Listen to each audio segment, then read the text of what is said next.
America Canada 'ਚ ਜਿਹੜੀ ਸਾਡੀ ਗਿਣਤੀ ਹੈ 1 ਮਿਲੀਅਨ ਦੇ ਕਰੀਬ ਕੈਨੇਡਾ ਔਰ 1 ਮਿਲੀਅਨ ਦੇ ਕਰੀਬ ਅਮਰੀਕਾ 'ਚ 125 ਸਾਲ ਲੱਗਾ ਸਾਨੂੰ ਆਪਣੀ ਇਸ ਆਬਾਦੀ ਤੱਕ ਪਹੁੰਚਦੇ ਤੇ ਇਹਨਾਂ ਨੇ 10-15 ਸਾਲ ਦੇ ਵਿੱਚ ਅੱਜ ਕੈਨੇਡਾ 'ਚ ਵੀ ਜਿਹੜੇ ਹਿੰਦੂ ਨੇ ਉਹ ਜ਼ਿਆਦਾ ਨੇ ਸਿੱਖਾਂ ਨਾਲੋਂ।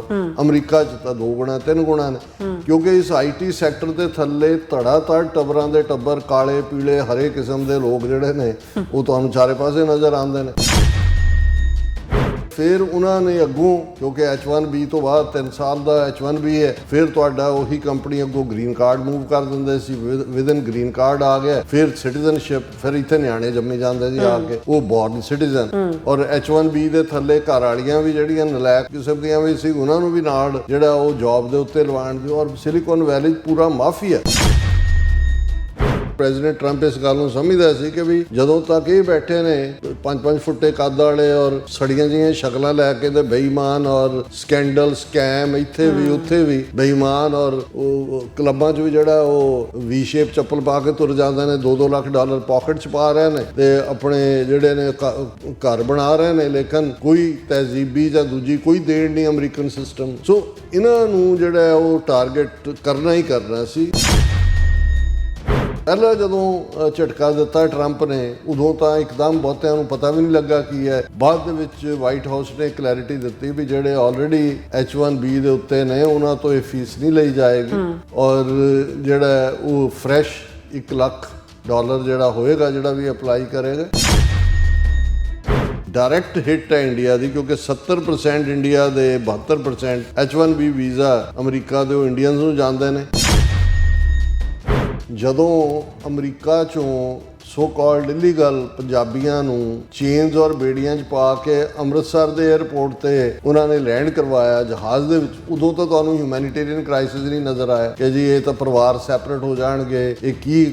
ਹੁਣ ਜਦੋਂ ਤੁਹਾਡੀ ਸ਼ਾਹ ਰਗ ਨੂੰ ਹੱਥ ਪਿਆ, ਹੁਣ ਇੰਡੀਆ ਦੀ ਫੋਰਨ ਮਿਨਿਸਟਰੀ ਵਿਦਨ 24 ਆਵਰਸ ਇਹ ਕਹਿ ਰਹੇ ਨੇ ਕਿ ਇਹਦੇ ਹਿਊਮੈਨਿਟੇਰੀਅਨ ਕਨਸੀਕੁਐਂਸਿਸ ਹੋਣਗੇ ਕਿਉਂਕਿ ਫੈਮਿਲੀਜ਼ ਡਿਸਰਪਟ ਹੋ ਜਾਣਗੀਆਂ। ਜਸ਼ਕੋ ਬ੍ਰੇਕ ਬਾਅਦ ਤੁਹਾਡਾ ਸਭ ਦਾ ਭਰਪੂਰ ਸਵਾਗਤ ਹੈ। ਸੋ ਇਸ ਗੱਲਬਾਤ ਕਰਨ ਜਾ ਰਹੇ ਹਾਂ ਕਿ ਪਿਛਲੇ ਦਿਨ ਟਰੰਪ ਨੇ ਭਾਰਤ ਨੂੰ ਇੱਕ ਬਹੁਤ ਵੱਡਾ ਝਟਕਾ ਦਿੰਦੇ H1B ਵੀਜ਼ਾ ਜਿਹੜਾ ਅਪਲਾਈ ਕਰਨ ਤੇ $1 ਲੱਖ ਦੀ ਜਿਹੜੀ ਫੀਸ ਹੈ ਉਹ ਠੋਕ ਦਿੱਤੀ ਹੈ ਔਰ ਇਸ ਨਾਲ ਭਾਰਤ ਦੀ ਆਰਥਿਕਤਾ ਬਹੁਤ ਬੁਰੀ ਤਰ੍ਹਾਂ ਪ੍ਰਭਾਵਿਤ ਹੋਵੇਗੀ। ਔਰ ਯਾਦ ਰਹੇ ਅਮਰੀਕਾ ਨੂੰ ਦਿੱਤੇ ਜਾਣ ਵਾਲੇ H1B ਵੀਜ਼ਾ ਵਿੱਚ 72% ਜਿਹੜੇ ਨੇ ਵੀਜ਼ੇ ਨੇ ਭਾਰਤੀਆਂ ਨੂੰ ਮਿਲਦੇ ਨੇ। ਸੋ ਇਸ ਬਾਰੇ ਆਪਾਂ ਗੱਲਬਾਤ ਕਰਨ ਜਾ ਰਹੇ ਹਾਂ।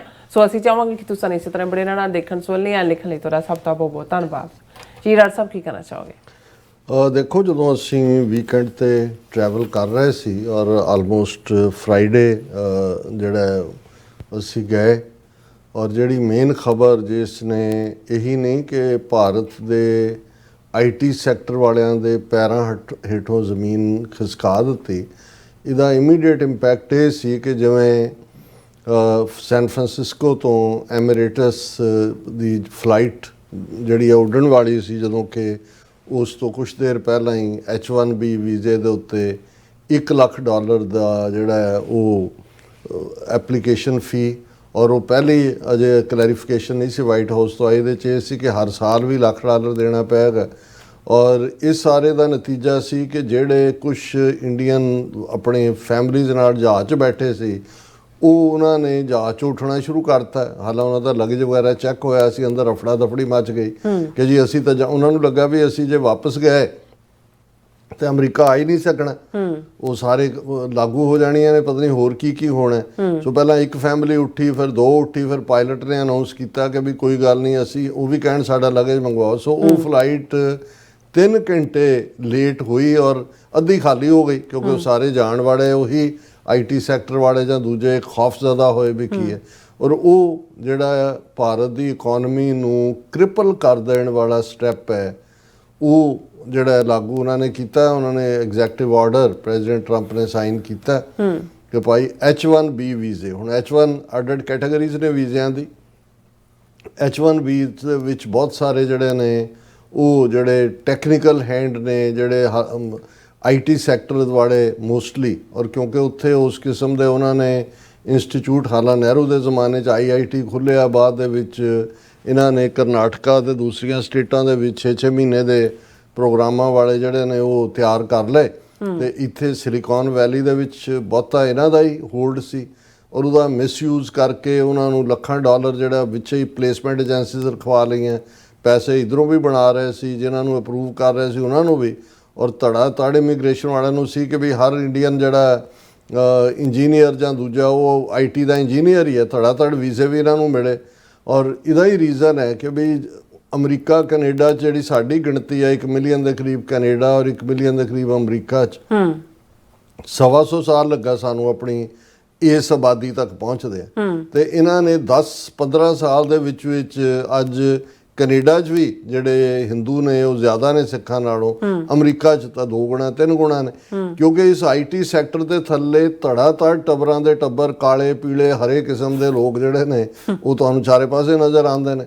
ਔਰ ਫਿਰ ਉਹਨਾਂ ਨੇ ਅੱਗੋਂ, ਕਿਉਂਕਿ H1B ਤੋਂ ਬਾਅਦ 3 ਸਾਲ ਦਾ H1B ਹੈ, ਫਿਰ ਤੁਹਾਡਾ ਉਹੀ ਕੰਪਨੀ ਅੱਗੋਂ ਗ੍ਰੀਨ ਕਾਰਡ ਮੂਵ ਕਰ ਦਿੰਦੇ ਸੀ, ਵਿਦਨ ਗ੍ਰੀਨ ਕਾਰਡ ਆ ਗਿਆ, ਫਿਰ ਸਿਟੀਜ਼ਨਸ਼ਿਪ, ਫਿਰ ਇੱਥੇ ਨਿਆਣੇ ਜੰਮੇ ਜਾਂਦੇ ਸੀ ਆ ਕੇ, ਉਹ ਬੋਰਨ ਸਿਟੀਜ਼ਨ। ਔਰ H1B ਦੇ ਥੱਲੇ ਘਰ ਵਾਲੀਆਂ ਵੀ ਜਿਹੜੀਆਂ ਨਲਾਇਕ ਕਿਸਮ ਦੀਆਂ ਵੀ ਸੀ, ਉਹਨਾਂ ਨੂੰ ਵੀ ਨਾਲ ਜਿਹੜਾ ਉਹ ਜੌਬ ਦੇ ਉੱਤੇ ਲਵਾਉਣ ਦੀ। ਔਰ ਸਿਲੀਕਨ ਵੈਲੀ 'ਚ ਪੂਰਾ ਮਾਫੀਆ। ਸੋ ਇਹਨਾਂ ਨੇ ਇਵੇਂ ਕੰਟਰੋਲ ਕਰ ਲਿਆ ਕਿ ਅਮਰੀਕਨ ਇਹ ਸਮਝਦੇ ਸੀ ਵੀ ਅਸੀਂ ਹਾਲਾਂ ਇਹ ਆਊਟਸੋਰਸਿੰਗ ਹੈ, 3rd ਕਲਾਸ ਕੰਮ ਹੈ, ਕਲਰਕ ਨੇ IT ਸੈਕਟਰ। ਉਵੇਂ ਹੀ ਜਿਵੇਂ ਬ੍ਰਿਟਿਸ਼ਰ ਉਹਨੇ ਲਾਰਡ ਕਰਜ਼ਨ ਨੇ ਜਿਹੜੀ ਐਜੂਕੇਸ਼ਨ ਪਾਲਿਸੀ ਬਣਾਈ ਸੀ ਕਿ ਗੁੱਡ ਕਲਰਕਸ, ਔਰ ਅਸੀਂ ਵੀ ਜਦੋਂ ਪੜ੍ਹਦੇ ਰਹੇ ਹਾਂ ਸਾਫ਼ ਲਿਖਾਈ ਦੇ 5 ਨੰਬਰ ਹਨ, ਉਹ ਕਲਰਕਾਂ ਵਾਲਾ ਵੀ ਲਿਖਿਆ ਵਧੀਆ ਲਿਖਿਆ ਜਾਏ। ਥਿੰਕਰ ਥੋੜ੍ਹੀ ਕਿਹੜਾ ਇੰਡੀਆ ਨੇ ਜਾਂ ਕਿਹੜੇ ਥਿੰਕਰ ਪੈਦਾ ਕੀਤੇ ਨੇ ਜਾਂ ਕਿਹੜੇ ਜਿਹੜੇ ਨੇ ਉਹ ਵੱਡੇ ਉਹਨਾਂ ਨੇ ਕੋਈ ਇਨੋਵੇਸ਼ਨਸ ਕੱਢੀਆਂ। ਇਹੀ ਹਾਲ IT ਹੈ। IT ਜਿਨ੍ਹਾਂ ਨੇ ਕੀ ਬਣਾਇਆ? ਕੁਛ ਵੀ ਨਹੀਂ ਹੈ।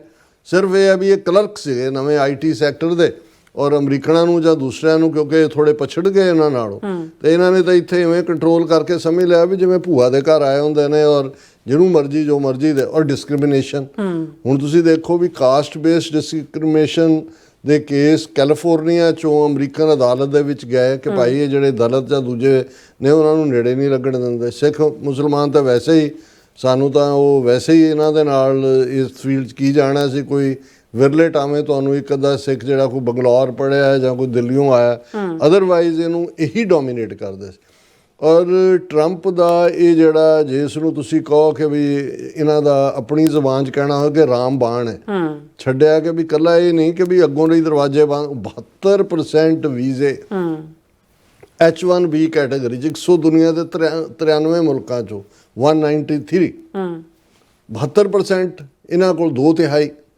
ਔਰ ਇਹ ਜਿਹੜਾ ਮੇਕ ਅਮਰੀਕਾ ਗ੍ਰੇਟ ਅਗੇਨ ਵਾਲੇ ਔਰ ਜਿਨ੍ਹਾਂ ਦੇ ਵਿੱਚ ਚਾਰਲੀ ਕਰਕਸ ਜਿਸ ਦਾ ਮਰਡਰ ਹੋਇਆ, ਇਹਨਾਂ ਸਾਰਿਆਂ ਨੇ ਪੂਰਾ ਕੰਪੇਨ ਸ਼ੁਰੂ ਕੀਤਾ ਹੋਇਆ ਸੀ। ਔਰ ਪ੍ਰੈਜ਼ੀਡੈਂਟ ਟਰੰਪ ਇਸ ਗੱਲ ਨੂੰ ਸਮਝਦਾ ਸੀ ਕਿ ਵੀ ਜਦੋਂ ਤੱਕ ਇਹ ਬੈਠੇ ਨੇ 5-5 ਫੁੱਟੇ ਕੱਦ ਵਾਲੇ ਔਰ ਸੜੀਆਂ ਜਿਹੀਆਂ ਸ਼ਕਲਾਂ ਲੈ ਕੇ ਤੇ ਬੇਈਮਾਨ ਔਰ ਸਕੈਂਡਲ ਸਕੈਮ, ਇੱਥੇ ਵੀ ਉੱਥੇ ਵੀ ਬੇਈਮਾਨ, ਔਰ ਉਹ ਕਲੱਬਾਂ 'ਚ ਵੀ ਜਿਹੜਾ ਉਹ ਵੀ ਸ਼ੇਪ ਚੱਪਲ ਪਾ ਕੇ ਤੁਰ ਜਾਂਦੇ ਨੇ, 2-2 ਲੱਖ ਡਾਲਰ ਪਾਕਟ 'ਚ ਪਾ ਰਹੇ ਨੇ ਤੇ ਆਪਣੇ ਜਿਹੜੇ ਨੇ ਘਰ ਬਣਾ ਰਹੇ ਨੇ, ਲੇਕਿਨ ਕੋਈ ਤਹਿਜ਼ੀਬੀ ਜਾਂ ਦੂਜੀ ਕੋਈ ਦੇਣ ਨਹੀਂ ਅਮਰੀਕਨ ਸਿਸਟਮ ਨੂੰ। ਸੋ ਇਹਨਾਂ ਨੂੰ ਜਿਹੜਾ ਉਹ ਟਾਰਗੇਟ ਕਰਨਾ ਹੀ ਕਰਨਾ ਸੀ। ਔਰ ਇਹ ਪਹਿਲਾਂ ਹੀ ਕਿਉਂਕਿ ਕੈਂਪੇਨ ਵੇਲੇ ਵੀ ਨੌਕਰੀਆਂ ਦਾ ਜ਼ਿਕਰ ਸੀ ਕਿ ਵੀ ਮੇਕ ਅਮਰੀਕਾ ਗ੍ਰੇਟ ਅਗੇਨ, ਜੇ ਫੈਕਟਰੀਆਂ 'ਚ ਕੰਮ ਕਰਨ ਵਾਲੇ ਅਮਰੀਕੀ ਹੋਣੇ ਚਾਹੀਦੇ ਨੇ, ਤੇ ਆ ਜਿਹੜੇ ਲੱਖਾਂ ਡਾਲਰ ਜਿਨ੍ਹਾਂ ਨੂੰ ਦੇ ਕੇ ਇੱਥੇ ਸੱਦਿਆ ਜਾਂਦਾ ਤੇ ਫਿਰ ਅਮਰੀਕਨ ਬਣਾਇਆ ਜਾਂਦਾ, ਇਹ ਅਨਐਕਸੈਪਟੇਬਲ ਹੈ। ਸੋ ਪਹਿਲਾਂ ਜਦੋਂ ਝਟਕਾ ਦਿੱਤਾ ਟਰੰਪ ਨੇ, ਉਦੋਂ ਤਾਂ ਇੱਕਦਮ ਬਹੁਤਿਆਂ ਨੂੰ ਪਤਾ ਵੀ ਨਹੀਂ ਲੱਗਾ ਕੀ ਹੈ। ਬਾਅਦ ਦੇ ਵਿੱਚ ਵਾਈਟ ਹਾਊਸ ਨੇ ਕਲੈਰਿਟੀ ਦਿੱਤੀ ਵੀ ਜਿਹੜੇ ਆਲਰੇਡੀ H1B ਦੇ ਉੱਤੇ ਨੇ ਉਹਨਾਂ ਤੋਂ ਇਹ ਫੀਸ ਨਹੀਂ ਲਈ ਜਾਏਗੀ, ਔਰ ਜਿਹੜਾ ਉਹ ਫਰੈਸ਼ $1 ਲੱਖ ਜਿਹੜਾ ਹੋਏਗਾ ਜਿਹੜਾ ਵੀ ਅਪਲਾਈ ਕਰੇਗਾ, ਔਰ ਬਾਕੀਆਂ ਦੇ ਸਟੇਟਸ ਤੇ ਹਾਲ ਦੀ ਘੜੀ ਕੋਈ ਅਜੇ ਕਿਹੜਾ ਪ੍ਰੈਜ਼ੀਡੈਂਟ ਟਰੰਪ ਰੁਕ ਗਿਆ, ਅਗਲਾ ਐਗਜ਼ੈਕਟਿਵ ਆਰਡਰ ਨਹੀਂ ਕਰ ਸਕਦਾ। ਸੋ ਹੋ ਸਕਦਾ ਸਟੈਪ ਬਾਈ ਸਟੈਪ। ਔਰ ਇਸ ਦੇ ਉੱਤੇ ਇਹ ਇਹਨਾਂ ਨੇ ਸਮਝ ਲਿਆ ਇਸ ਗੱਲ ਨੂੰ ਕਿ ਵੀ ਇਹ ਤਾਂ ਸਾਡੀ ਇਕੋਨਮੀ ਨੂੰ, ਕਿਉਂਕਿ ਆਲਮੋਸਟ ਫਿਗਰ ਥੋੜ੍ਹੀਆਂ ਬਹੁਤ ਵੇਰੀ ਕਰਦੀਆਂ ਨੇ, ਲੇਕਿਨ $200 ਬਿਲੀਅਨ ਤੋਂ ਜ਼ਿਆਦਾ ਜਿਹੜੀ ਇੰਡੀਅਨ ਇਕੋਨਮੀ ਦੇ ਵਿੱਚ ਇਨਪੁੱਟ ਹੈ ਉਹ IT ਸੈਕਟਰ ਵਾਲਿਆਂ ਦੀ ਇਸ ਮਨੀ ਦੀ। ਬਾਕੀ ਤਾਂ ਆਲਰੇਡੀ 50% ਟੈਰਿਫ ਲਾਇਆ ਹੀ ਹੈ ਇਹਨਾਂ ਦੀ। ਜਿਹੜੀ ਟੈਕਸਟਾਈਲ ਇੰਡਸਟਰੀ ਉੱਡ ਗਈ, ਡਾਇਮੰਡ ਇੰਡਸਟਰੀ ਉੱਡ ਗਈ, ਫਾਰਮਾ ਅਜੇ ਬਚਾਈ ਹੋਈ ਹੈ, ਲੇਕਿਨ ਆਉਣ ਵਾਲੇ ਪੀਰੀਅਡ 'ਚ ਉਸ ਦੇ ਉੱਤੇ ਵੀ ਜਦੋਂ ਜੇ ਸੱਚਮੁੱਚ ਇੱਥੇ ਲੈਬੋਰਟਰੀਆਂ ਨੇ ਟੈਸਟ ਕੀਤਾ ਵੀ ਕੀ ਨਿਕਲਿਆ, ਅੱਧਾ ਜਿਹੜਾ ਉਹ ਚਾਕ ਪਾਊਡਰ ਨਿਕਲਣਾ ਇਹਨਾਂ ਦੇ। ਮੈਂ ਤਾਂ ਜਦੋਂ ਦਾ ਦੇਖਦਾ ਵੀ ਇੰਨੀ ਵੱਡੀ ਗਿਣਤੀ 'ਚ, ਮੈਨੂੰ ਤਾਂ ਉਹ ਜਿਹੜਾ ਮੈਂ ਹੁਣ ਜਿਹੜੇ ਜੈਨਰਿਕ ਖਾਂਦੇ ਵੀ ਨੇ ਵਿਚਾਰੇ, ਸਸਤੀ ਹੈ, ਮੈਂ ਕਿਹਾ ਇਹਦੇ ਕੋਲੋਂ ਚਾਕ ਮਿੱਟੀ ਖਾ ਲਓ ਵੀ ਇਹ ਸਭ ਇਹਨਾਂ ਦਾ ਕੰਮ ਬਨਾਵਟੀ ਹੈ। ਔਰ ਮੈਨੂੰ ਲੱਗਦਾ ਵੀ ਜਿਵੇਂ ਹੁਣ ਪ੍ਰੈਜ਼ੀਡੈਂਟ ਟਰੰਪ ਟਾਈਲਾਨੋਲ ਦੇ ਪਿੱਛੇ ਪਿਆ ਕਿ ਵੀ ਜਿਹੜੀ ਕੁਛ ਰਿਸਰਚਸ ਨੇ ਕਿ ਪ੍ਰੈਗਨੈਂਟ ਵਿਮਨ ਜੇ ਟਾਈਲਾਨੋਲ ਇਸਤੇਮਾਲ ਕਰਦੀਆਂ ਤੇ ਉਸ ਦਾ ਨਤੀਜਾ ਜਿਹੜੇ ਬੱਚੇ ਨੇ ਉਹ ਵਿਦ ਦਾ ਲੈਸ IQ ਜਿਹਨਾਂ ਨੂੰ ਜਿਹੜਾ ਉਹ ਕਿਹਾ ਜਾਂਦਾ, ਉਹ ਜਿਹੜੇ ਬੱਚੇ ਕ੍ਰਿਪਲ ਹੁੰਦੇ ਨੇ ਆਪਣੀ ਮੈਂਟਲ ਫੈਕਲਟੀ ਦੇ ਲਿਹਾਜ਼ ਨਾਲ, ਆਟਿਜ਼ਮ ਉਹਦੇ ਲਈ ਲਫ਼ਜ਼ ਹੁੰਦਾ, ਉਹ ਨੇ। ਸੋ ਇਹਦੇ ਤੇ ਬੜੀ ਡਿਬੇਟ ਸ਼ੁਰੂ ਹੋਈ ਹੈ। ਟਾਈਲਾਨੋਲ ਦੀ ਸੇਲ ਵੀ ਘਟ ਜਾਣੀ ਹੈ, ਨਹੀਂ ਤਾਂ ਹਰ ਕੋਈ ਫੱਕਾ ਮਾਰਦਾ ਟਾਈਲਾਨੋਲ ਦਾ। ਸੋ ਮੈਨੂੰ ਲੱਗਦਾ ਵੀ ਅਜੇ ਟਾਈਲਾਨੋਲ ਵਰਕ ਨਹੀਂ ਕਰਦੀ ਹੁਣ, ਪਹਿਲਾਂ ਕੰਮ ਕਰਦੀ ਹੁਣ ਨਹੀਂ ਕਰਦੀ, ਜਿੰਨੀ ਮਰਜ਼ੀ ਖਾਈ ਜਾਓ। ਹੁਣ ਟਰੰਪ ਕੰਮ ਕਰਾਏਗਾ, ਇਹਦਾ ਬਾਹਰ ਕੰਮ ਕਰੇਗੀ। ਸੋ ਕਹਿਣ ਦਾ ਮਤਲਬ ਇਹ ਹੈ ਕਿ ਵੀ ਅਜੇ ਉਹ ਸੈਕਟਰ ਹੀ ਬਚਿਆ, ਪਰ IT ਸੈਕਟਰ ਜਿਹੜੀ ਇਹਨਾਂ ਦੀ ਸ਼ਾਹ ਰਗ ਹੈ ਇੰਡੀਆ ਦੀ ਇਕੋਨਮੀ ਦੀ। ਔਰ ਸਾਡੇ ਇੱਕ ਯੰਗ ਸਿੰਘ ਨੇ ਕਾਫੀ ਰਿਸਰਚ ਕਰਕੇ ਮੈਨੂੰ ਭੇਜਿਆ, ਮੈਂ ਘੜੀ ਵੱਲ ਦੇਖ ਰਿਹਾ, ਮੈਂ ਡਿਸਕਸ ਤਾਂ ਨਹੀਂ ਕਰ ਸਕਦਾ ਡਿਟੇਲ, ਪਰ ਉਹਨਾਂ ਨੇ ਕਿਹਾ ਕਿ president Trump's $100,000 shock, how H1B policy will cripple India's economy, ਕਿ ਵੀ ਇਹ ਇੰਡੀਆ ਦੀ ਇਕੋਨਮੀ ਨੂੰ ਕਿਵੇਂ ਜਿਹੜਾ ਉਹ ਖੌਰਾ ਹੀ ਨਹੀਂ ਲਾਏਗੀ। ਇਹ ਜਿਵੇਂ ਮੈਂ ਕਿਹਾ ਸ਼ਾਹ ਰਗ ਜੁਗਲਰ ਵੇਨ ਹੁੰਦੀ ਹੈ, ਤੁਸੀਂ ਸ਼ਾਹ ਰਗ ਕੱਟੋ ਫਿਰ ਬਲੀਡ ਟੂ ਡੈਥ ਹੁੰਦਾ। ਫਿਰ ਉਹਦੇ 'ਚ ਉਹਨਾਂ ਨੇ ਇਹ ਕਿਹਾ ਕਿ ਵੀ ਇਹ ਇੱਕ ਸ਼ੌਕ ਵੇਵ ਹੈ, ਡਾਇਰੈਕਟ ਹਿੱਟ ਹੈ ਇੰਡੀਆ ਦੀ, ਕਿਉਂਕਿ 70% ਇੰਡੀਆ ਦੇ 72% H1B ਵੀਜ਼ਾ ਅਮਰੀਕਾ ਦੇ ਉਹ ਇੰਡੀਅਨਸ ਨੂੰ ਜਾਂਦੇ ਨੇ। ਇਹ ਜਿਹੜਾ ਇਕਨੋਮਿਕ ਸੈਂਕਸ਼ਨ ਬਾਈ ਅਨਦਰ ਨੇਮ ਸੈਂਕਸ਼ਨ ਨਹੀਂ ਲਾਈ ਹੈ, ਔਰ ਇਸ ਦੇ ਨਾਲ ਜਿਹੜਾ ਇੰਡੀਆ ਦਾ ਬਹੁਤ ਬੁਰਾ ਡਿਪਲੋਮੈਟਿਕ ਥੀਏਟਰ 'ਚ ਵੀ ਇਹਨਾਂ ਦਾ ਜੋ ਵੀ ਪ੍ਰਭਾਵ ਸੀ ਉਹ ਉੱਡ ਗਿਆ ਕਿ ਵੀ ਇੱਥੇ ਇਹਨਾਂ ਨੇ ਸੌਫਟ ਪਾਵਰ ਤੇ ਦੂਜੀ ਤੀਜੀ ਬਣਾਈ ਹੋਈ ਸੀ। ਪਰ ਜਦੋਂ ਦਾ ਇਹ ਐਕਸ਼ਨ ਆਇਆ ਇਹਦੇ ਤੇ, ਹੁਣ ਜਿਹੜੀ ਐਗਜ਼ੈਕਟਿਵਸ ਦੀ ਮੀਟਿੰਗ ਸੱਦੀ ਸੀ ਟਰੰਪ ਨੇ, ਉਹਦੇ 'ਚ 5 ਵੱਡੇ ਇੰਡੀਆ ਦੇ ਸੀ, ਪਰ ਇਹ ਖੁਦ ਕਹਿੰਦੇ ਨੇ ਕਿ ਬਈ ਐਲੀਟ ਡਾਇਸਪੋਰਾ ਐਬੰਡੈਂਸ ਇੰਡੀਆ, ਕਿ ਜਿਹੜੇ ਇੱਥੇ ਬੈਠੇ ਹੋਏ ਨੇ ਇੰਡੀਅਨ ਓਰੀਜਨ ਦਾ CEO ਸਤਿਆ ਨਡੈਲਾ, ਜਿਹੜਾ ਗੂਗਲ ਦਾ CEO ਸੁੰਦਰ ਪਿਚਾਰੀ, ਕਿਸੇ ਸਟੇਜ ਤੇ US ਇੰਡੀਆ ਪਾਰਟਨਰਸ਼ਿਪ ਦੇ ਬੜੇ ਲਿੰਚ ਪਿਨ ਮੰਨੇ ਜਾਂਦੇ ਸੀ। ਹੁਣ ਜਦੋਂ ਇੰਡੀਆ ਅੰਡਰ ਪ੍ਰੈਸ਼ਰ ਹੈ, ਦੇ ਐਕੋ ਲਾਇਲਟੀ ਟੂ ਅਮਰੀਕਾਜ਼ ਇੰਟਰਸਟ, ਕਹਿੰਦੇ ਵੀ ਬਦਲ ਗਏ, ਕਹਿੰਦੇ ਹਮਾਰੇ ਰਹੀ ਨਹੀਂ, ਅਬ ਅਮਰੀਕਾ ਕੇ ਗੁਣ ਗਾ ਰਹੇ। ਫਿਰ ਇਸੇ ਤਰ੍ਹਾਂ ਮਾਈਕਰੋਸਾਫਟ CEO ਸਤਿਆ ਨਦੇਲਾ ਪਹਿਲਾਂ US ਇੰਡੀਆ ਪਾਰਟਨਰਸ਼ਿਪ ਦੀ ਗੱਲ ਕਰਦਾ ਸੀ, ਪਰ ਜਦੋਂ ਦਾ ਟਰੰਪ ਨੇ ਸੈਂਕਸ਼ਨਸ ਲਾਈਆਂ ਇੰਡੀਆ ਨੇ, ਉਹ ਕੁਛ ਨਹੀਂ ਬੋਲਿਆ। ਉਹ ਇਹੀ ਕਹਿ ਰਿਹਾ whatever you are doing we fully support you, ਕਿ ਭਾਈ ਜੋ ਤੁਸੀਂ ਕਰ ਰਹੇ ਹੋ ਅਸੀਂ ਉਹਦੀ ਹਮਾਇਤ ਕਰਦੇ ਹਾਂ। ਔਰ ਮੈਂ ਬਾਕੀ ਡਿਟੇਲ ਦੇ ਵਿੱਚ ਨਹੀਂ ਜਾਵਾਂਗਾ, ਪਰ ਇਸ ਨੇ ਇੰਡੀਆ ਨੂੰ ਜਿਹੜਾ ਹੈ ਉਹ ਬਹੁਤ ਬੁਰੀ ਤਰ੍ਹਾਂ ਝਟਕਾ ਦਿੱਤਾ ਹੈ। ਔਰ ਇਸ ਦਾ ਨਤੀਜਾ ਇੰਡੀਅਨ ਐਕਸਟਰਨਲ ਅਫੇਅਰਸ ਮਿਨਿਸਟਰੀ, ਉਹਨਾਂ ਨੂੰ ਹੋਰ ਤਾਂ ਹੁਣ ਉਹ ਕਹਿ ਨਹੀਂ ਸਕਦੇ ਕਿਉਂਕਿ ਅਮਰੀਕਾ ਦੀ ਇਨਰ ਪਾਲਿਸੀ ਹੈ, ਪਰ ਉਹਦੇ 'ਚ ਜਿਹੜੀ ਸਟੇਟਮੈਂਟ ਇਹਨਾਂ ਦੀ ਐਕਸਟਰਨਲ ਅਫੇਅਰਸ ਮਿਨਿਸਟਰ ਨੇ ਦਿੱਤੀ ਕਿ ਜੀ ਸਾਡੀ ਗਵਰਨਮੈਂਟ ਨੇ ਰਿਪੋਰਟਸ ਦੇਖੀਆਂ ਜਿਹੜੀਆਂ ਪ੍ਰਪੋਜ਼ ਰੈਸਟ੍ਰਿਕਸ਼ਨਸ ਨੇ ਅਮਰੀਕਾ ਵੱਲੋਂ H1B ਵੀਜ਼ਾ ਪ੍ਰੋਗਰਾਮ 'ਤੇ, ਇਸ ਦੀ ਕੀ ਦੂਰਗਾਮੀ ਪ੍ਰਭਾਵ ਹੋਣਗੇ ਉਹਨੂੰ ਅਸੀਂ ਅਜੇ ਸਟੱਡੀ ਕਰਨ ਦੀ ਕੋਸ਼ਿਸ਼ ਕਰ ਰਹੇ ਹਾਂ ਕਿ ਇੰਡੀਅਨ ਇੰਡਸਟਰੀ 'ਤੇ ਇਹਦਾ ਕੀ ਇੰਪੈਕਟ ਹੋਏਗਾ। ਔਰ ਅਸੀਂ ਜਿਹੜਾ ਹੈ ਇਹ ਕਹਿਣਾ ਚਾਹੁੰਦੇ ਹਾਂ ਕਿ ਇੰਡਸਟਰੀ ਜਿਹੜੇ ਭਾਰਤ ਔਰ ਅਮਰੀਕਾ ਦੋਨਾਂ ਦੇ ਵਿੱਚ ਕਾਫੀ ਕੁਛ ਐਟ ਸਟੇਕ ਹੈ, ਇਨੋਵੇਸ਼ਨ, ਕ੍ਰੀਏਟੀਵਿਟੀ ਔਰ skilled talent mobility and exchanges have contributed enormously to technology. ਉਹ ਜਿਵੇਂ ਗੋਲਮੋਲ ਦੇ ਸ਼ਬਦ ਹੁੰਦੇ ਨੇ, ਉਹਨਾਂ ਨੇ ਇਸ ਨੂੰ ਹਿਊਮੈਨੀਟੇਰੀਅਨ, ਹੁਣ ਤੁਸੀਂ ਇਹਨਾਂ ਦਾ ਬ੍ਰਾਹਮਣ ਮਾਈਂਡ ਦੀ ਛਾਤਰਪੁਣਾ ਦੇਖੋ ਇਸ ਸਟੇਟਮੈਂਟ 'ਚ, ਸ਼ੌਕ 'ਚ ਵੀ ਨੇ, ਇਹ ਵੀ ਕਹਿ ਰਹੇ ਨੇ ਜੀ ਅਸੀਂ ਸਾਂਝਾਂ ਦੇ ਨਾਲ ਟੈਕਨੋਲੋਜੀ। ਫਿਰ ਉਹ ਕਹਿ ਰਿਹਾ this measure is likely to have humanitarian consequences by way of the disruption caused for families. Government hopes that these disruptions can be addressed suitably by the US authorities. ਜਦੋਂ ਅਮਰੀਕਾ 'ਚੋਂ so called illegal ਪੰਜਾਬੀਆਂ ਨੂੰ chains ਔਰ ਬੇੜੀਆਂ 'ਚ ਪਾ ਕੇ ਅੰਮ੍ਰਿਤਸਰ ਦੇ airport 'ਤੇ ਉਹਨਾਂ ਨੇ ਲੈਂਡ ਕਰਵਾਇਆ ਜਹਾਜ਼ ਦੇ ਵਿੱਚ, ਉਦੋਂ ਤਾਂ ਤੁਹਾਨੂੰ ਹਿਊਮੈਨੀਟੇਰੀਅਨ ਕ੍ਰਾਈਸਿਸ ਨਹੀਂ ਨਜ਼ਰ ਆਇਆ ਕਿ ਜੀ ਇਹ ਤਾਂ ਪਰਿਵਾਰ ਸੈਪਰੇਟ ਹੋ ਜਾਣਗੇ, ਇਹ ਕੀ। ਹੁਣ ਜਦੋਂ ਤੁਹਾਡੀ ਸ਼ਾਹ ਰਗ ਨੂੰ ਹੱਥ ਪਿਆ, ਹੁਣ ਇੰਡੀਆ ਦੀ ਫੋਰਨ ਮਿਨਿਸਟਰੀ ਵਿਦਨ 24 ਆਵਰਸ ਇਹ ਕਹਿ ਰਹੇ ਨੇ ਕਿ ਇਹਦੇ ਹਿਊਮੈਨੀਟੇਰੀਅਨ ਕਨਸੀਕੁਐਂਸਿਸ ਹੋਣਗੇ ਕਿਉਂਕਿ ਫੈਮਿਲੀਜ਼ ਡਿਸਰਪਟ ਹੋ ਜਾਣਗੀਆਂ।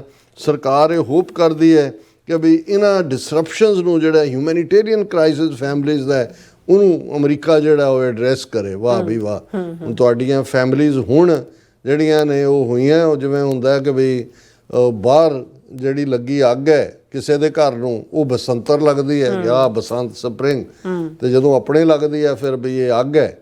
ਹੁਣ ਜਦੋਂ ਰੀਅਲ ਅੱਗ ਲੱਗੀ ਹੈ ਤਾਂ ਹੁਣ ਇਹਨਾਂ ਨੂੰ ਹਿਊਮੈਨਿਟੇਰੀਅਨ ਯਾਦ ਆਇਆ। ਸੋ ਅਸੀਂ ਸਮਝਦੇ ਹਾਂ ਵੀ ਇਹ ਪ੍ਰੈਜ਼ੀਡੈਂਟ ਟਰੰਪ ਨੇ ਬਿਲਕੁਲ ਠੀਕ ਜਿਹੜਾ ਵਾਰ ਕੀਤਾ ਹੈ ਸ਼ਾਹ ਅੱਗ ਤੇ। ਇੱਥੋਂ ਹੀ ਇਹਨਾਂ ਦੀ ਸਾਰੀ ਸ਼ੈਤਾਨੀ, ਔਰ ਕੱਲਾ ਇਹ ਨਹੀਂ ਹੈ ਅਜੇ ਤਾਂ ਨੌਕਰੀਆਂ ਮਿਲਣ ਨਾ ਮਿਲਣ ਦਾ ਆਇਆ, ਇਹ ਸਾਹਮਣੇ ਆਏਗਾ ਆਉਣ ਵਾਲੇ ਪੀਰੀਅਡ ਜਦੋਂ ਹੋਰ ਇਨਵੈਸਟੀਗੇਟ ਕੀਤਾ ਕਿ ਜੇ ਇਹਨਾਂ ਦੇ IT ਸੈਕਟਰ ਦੇ ਹਵਾਲੇ ਨਾਲ ਜਿਹੜੇ ਬੰਦੇ ਕਤਰ ਦੇ ਵਿੱਚ ਇੰਪਲੋਈ ਉਹਨਾਂ ਦੇ ਨੇਵਲ ਆਫਿਸਰਸ ਕੀਤੇ ਜਾਂਦੇ ਨੇ, ਉਹ ਮੁਸਾਦ ਲਈ ਕੰਮ ਕਰਦੇ ਸੀ। ਔਰ ਕਨਵਿਕਸ਼ਨ ਹੋਈ 7 ਦੀ, ਇੱਕ ਅਜੇ ਹੈ ਉੱਥੇ, 6 ਨੂੰ ਮੋਦੀ ਛਡਾ ਕੇ ਲੈ ਗਿਆ ਕਤਰ ਤੋਂ। ਤੇ ਇੱਥੇ IT ਸੈਕਟਰ 'ਚ ਇਹ ਤਾਂ ਸੀ ਕਿੰਨੇ ਸਕੈਮ ਨੇ, ਉਹ ਟੁੱਟੀ ਜਾਈ ਬੁੱਲਾਂ ਵਾਲੇ ਸ਼ ਬੋਲ ਕੇ ਜਿਹੜਾ ਉਹ ਲੋਕਾਂ ਦੇ ਅਕਾਊਂਟ 'ਚੋਂ ਪੈਸੇ ਕਢਾ ਰਹੇ ਸੀ, ਜਿਹੜੇ ਕਾਲ ਸੈਂਟਰ ਬਣਾਏ ਹੋਏ ਨੇ ਉਹਨਾਂ ਨੇ, ਜਾਂ ਕਿਉਂਕਿ IT ਸੈਕਟਰ ਰਾਹੀਂ ਤੁਹਾਡੀ ਬੈਂਕ ਅਕਾਊਂਟ ਤੱਕ ਐਕਸੈਸ ਹੈ, ਤੁਹਾਡੀ ਕਲਾਸੀਫਾਈਡ ਇਨਫੋਰਮੇਸ਼ਨ ਤੱਕ ਐਕਸੈਸ ਹੈ। ਜਦੋਂ ਇਨਵੈਸਟੀਗੇਸ਼ਨ ਹੋਈ ਇਹ ਵੀ ਸਾਹਮਣੇ ਆਏਗਾ ਕਿ ਇੰਡੀਅਨ IT ਸੈਕਟਰ ਵਾਲੇ ਇੱਥੋਂ ਦੇ ਭੇਤ ਮੋਸਾਦ ਨੂੰ ਵੀ ਵੇਚ ਰਹੇ ਹੋਣਗੇ। ਇਜ਼ਰਾਈਲ ਦੇ ਨਾਲ ਵੀ ਹੋਏਗਾ ਜੋ ਕੰਮ ਇਹਨਾਂ ਨੇ ਕਤਰ 'ਚ ਕੀਤਾ, ਜੋ ਕੰਮ ਈਰਾਨ 'ਚ ਕੀਤਾ। ਈਰਾਨ ਦੇ ਵਿੱਚ ਐਵੇਂ ਨਹੀਂ ਉਹਨਾਂ ਨੇ ਇੰਡੀਆ ਨੂੰ, ਕਿਉਂਕਿ ਉਹਨਾਂ ਦੇ ਸਾਇੰਟਿਸਟ ਤੱਕ ਕਿਵੇਂ ਪਹੁੰਚ ਗਏ ਜਾਂ ਦੂਜੇ, ਕਿਉਂਕਿ ਈਰਾਨ ਇੰਡੀਆ ਨੂੰ ਬੜਾ ਦੋਸਤ ਸਮਝਦਾ ਸੀ, ਉਹ ਵਿੱਚ ਵਾੜੇ ਹੋਏ ਸੀ, ਉਹਨਾਂ ਨੇ ਮੋਸਾਦ ਨੂੰ ਟਿਪ ਆਫ ਕੀਤਾ।